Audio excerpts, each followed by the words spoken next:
só viu o pessoal caindo assim, parecendo um bolo, a gente levantou para ver, ainda tentou assim, ver se a gente conseguia pegar alguma coisa, não deu para ver, caiu todo mundo assim em bolo. Tragédia no estádio da Fonte Nova, em Salvador. Parte de um dos degraus da arquibancada superior cedeu durante a partida. 6 torcedores morreram e mais de 40 ficaram feridos graves. Sobe para 7 o número de mortos na maior tragédia da história do futebol brasileiro. E a tragédia na Fonte Nova poderia ter sido evitada. No início do mês, o Sindicato Nacional de Arquitetura e Engenharia apontou o estádio como o pior do Brasil. É um dia para não se esquecer. Ir para o estádio, para um jogo de acesso e esperar por uma festa, e no final tem aquele contraste de você chegar e ver um cenário de tragédia, né? E foi uma violência muito grande que todo mundo ali sofreu, sabe? Foi um anticlímax total. O vestiário que estava num clima de festa total, acabou esmurecendo, entristecendo. Na hora que eu soube o que tinha acontecido, eu falei, acontecer poderia ter sido comigo, né?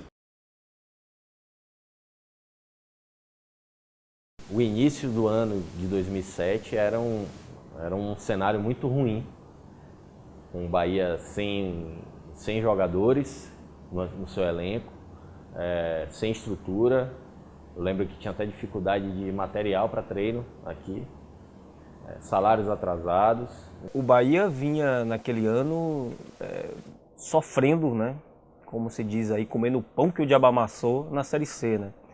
O Bahia caiu para a Série C em 2005, né, junto com o Vitória, aí disputou a Série C de 2006, o Vitória subiu, o Bahia não subiu, aí jogou mais um ano de Série C, que foi o ano de 2007. A campanha do Bahia naquele ano, 2007, foi bem claudicante, né? Tinha alguns tropeços, a torcida meio desconfiada, mas no fim das contas, na reta final, o Bahia se acertou e conseguiu o acesso. Vim de plataforma para Fonte Nova no dia do jogo, sempre vendo muito torcedor do Bahia, tinha muita aglomeração na frente de bar, o pessoal já esperando pelo jogo desde meio-dia, comendo feijoada e esperando pelo jogo. E quando eu cheguei perto do estádio foi um susto muito grande, porque tinha muito mais gente do que se comportava no estádio, né? Eu cheguei bem cedo com os amigos meus e a gente não conseguiu comprar ingresso por ali, porque eu fiquei assustado com a quantidade de pessoas. Quando a gente já estava desistindo para voltar para casa, ali perto da ladeira do Pepino, a gente conseguiu achar uma pessoa, um cambista lá que estava vendendo 3 ingressos por R$100. A torcida estava enlouquecida, cercou o ônibus com cartazes, com incentivo, batendo no ônibus, os jogadores ficaram bem motivados. A torcida estava...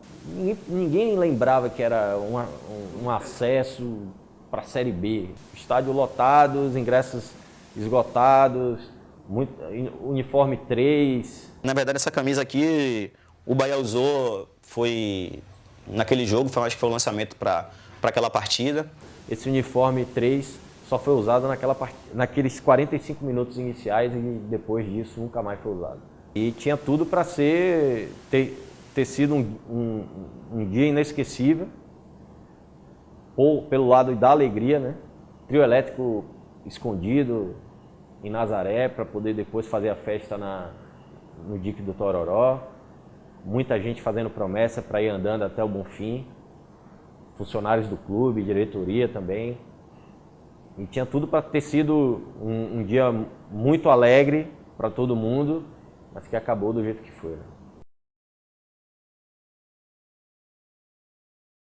A Fonte Nova naquele ano, ela já por causa de problemas estruturais, ela vinha passando por uma limitação de público. Se você pegar os borderôs, os públicos dos primeiros jogos daquele ano da Série C, você vai perceber que o público não era tão grande assim. Mas não era tão grande, não era porque a torcida não estava indo ao estádio, é porque a torcida não podia ir ao estádio porque tinha uma limitação. A gente via infiltração, poça d'água, cerveja jogada no chão. Era um local totalmente insalubre, um mau cheiro horrível. Percebia, circulando pelos corredores, goteiras, rachaduras. Era um estádio já que já estava ultrapassada a estrutura de fosso, de tudo mais. Só que o Bahia foi avançando, a torcida foi chegando cada vez mais junto. Houve uma pressão para que, aos poucos, essa limitação de público ela fosse sendo relaxada. E aí, naquela fase final lá do acesso, do octogonal decisivo, já estava mais de 50 mil pessoas. Mas quem era acostumado a ficar ali na área da Bamu já sabia que ali era um lugar bem frágil, né? Tinha um problema de isolamento ali por causa dos refletores que costumavam tremer e ficar bem acima onde a torcida ficava. Todo mundo tinha a segurança de que balançava, mas não caía, né? Nós ficamos do lado oposto, ali perto onde ficava a antiga torcida Povão. E dali a gente conseguiu ver o clarão, mas na época, no furor do jogo, na emoção do jogo, a gente não sabia o que era exatamente. A gente pensou que era algum tipo de briga. A gente viu um clarão abrindo, né? No meio assim da torcida Bamu, um pouquinho pro lado esquerdo assim da torcida. Aí a gente achou que era briga, né? E que os policiais estavam ali para afastar e ficou aquele buraco, né, aberto, e a gente não percebeu em momento nenhum o que tinha acontecido. E aí a gente viu o clarão abrindo, mas o que se imaginou de início foi que era uma briga e que tinha sido dissipada e pronto. Dava para ver que tinha um clarão, porque acho que logo depois que aconteceu a queda, os policiais isolaram o perímetro ali, né? E aí nós vimos a movimentação dos funcionários da Sudesb, passando pela gente, já falando no rádio e dando sinal de que alguma coisa tinha acontecido. Quando aconteceu o acidente, já foi quase no final do jogo. E aí as notícias foram chegando a conta-gotas, né? Caiu a arquibancada, pessoas morreram, mas a gente olhava para a arquibancada, eu estava do outro lado do estádio, eu olhava para a arquibancada estava inteira lá, né? E a gente não entendia, como é que caiu a arquibancada se eu estou vendo a arquibancada inteira aqui na minha frente. Depois, vendo as imagens, que a gente entendeu o que é que tinha acontecido, né? Abriu um buraco na arquibancada, o piso da arquibancada cedeu. Tinha uma fita já isolando um buraco. E a gente não conseguia ver vítima ali de cima ainda, porque todo mundo já estava sendo impedido de chegar perto do buraco, já com medo também de um novo desabamento. Só vi a zoada, bum! Eu só me lembro que a menina bateu a cabeça ali no coisa, bateu aí no concreto. Quando caiu aqui, ela já caiu assim, toda emborcada. A gente só viu aquele vazio, o degrau da arquibancada desceu. Quando a gente procurou, cadê meu neto? Que minha filha disse assim, minha mãe, cadê Denis?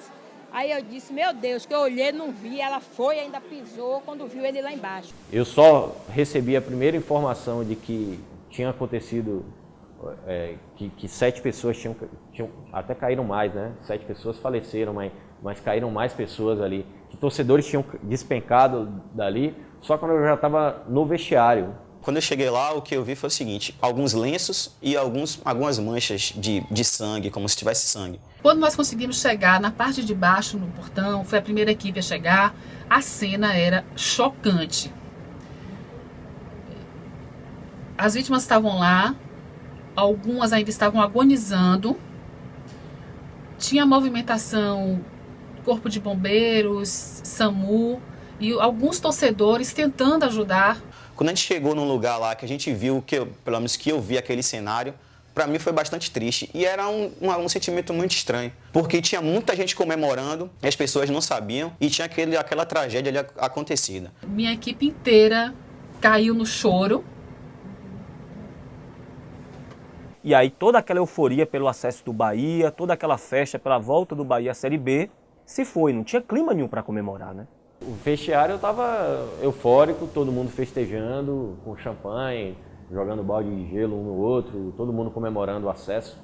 Quando houve a confirmação do que aconteceu, os funcionários do clube tiveram que informar os atletas o que aconteceu, que a festa estava cancelada, que não teria mais festa, que não teria mais trio elétrico. E todos eles entenderam a situação, não tinha mais clima nenhum para a festa. Logo depois que acabou o jogo, a gente saiu do estádio, até então a gente não sabia de nada. E aí depois que minha mãe me ligou, quando eu estava já voltando para casa, minha mãe me ligou para quando saber se eu estava bem, o que tinha acontecido. Eu falei, não mãe, eu fiquei sabendo agora, aconteceu uma tragédia, a parte da arquibancada caiu, mas eu não estava perto, eu estava num lugar totalmente distante. Aí lá, que alívio, porque muita gente me procurou, dizendo que uma das vítimas, o nome era Jadson, eu fiquei preocupada, tentei ligar para você várias vezes, o celular estava na caixa.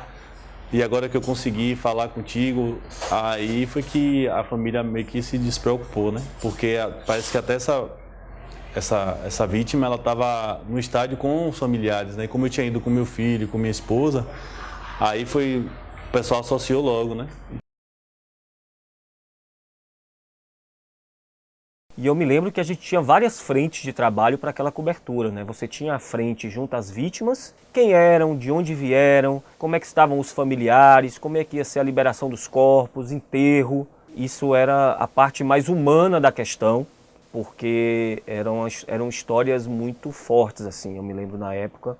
Porque quase todos os mortos moravam na mesma rua, eram vizinhos, tinham ido juntos ao estádio. E tinha a parte da questão criminal. A Fonte Nova, ela vinha passando ao longo dos anos por um processo de deterioração. Foi feito um laudo na época dizendo que a Fonte Nova tinha sérios problemas estruturais. O Ministério Público já tinha feito um alerta, por isso que havia limitação de público no estádio. E de repente essa limitação foi sendo relaxada e tivemos aí mais de 60 mil pessoas naquele jogo. E acontece um problema motivado justamente por uma questão de estrutura. Então, quem eram os responsáveis? Quem liberou? Por que a Fonte Nova tinha tanta gente quando não podia ter? Durante alguns dias aí, essa foi a temática de morte, de cemitério, de famílias, matérias muito sofridas feitas pela imprensa com os familiares. E a gente subiu, mas não comemorou. Não tinha, repito, não tinha por que comemorar, não tinha como comemorar. E assim, foi uma tristeza muito grande.